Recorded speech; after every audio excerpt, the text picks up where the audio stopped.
Hello and welcome guys. For today's video, we're going to talk about one of the most commonly used functions in Excel, the Vlookup function. Vlookup is a function in Microsoft Excel that stands for vertical lookup.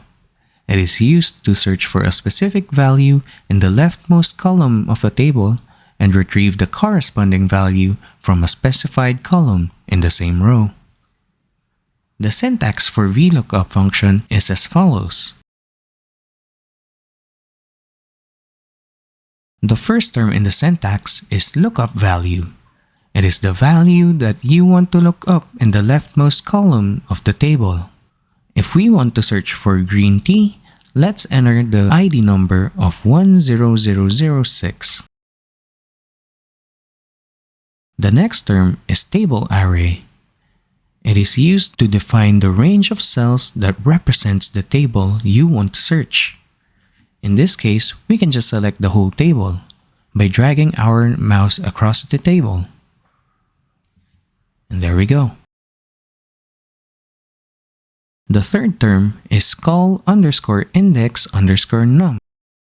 It is the column number starting from 1 in the table from which you want to retrieve the value from. If we want to get the product name, then we should use the value 2 because it is located in the second column of the table. And for the last term, range lookup, it is an argument that can either be true or false. If true, it performs an approximate match, and if it's false, it will perform an exact match.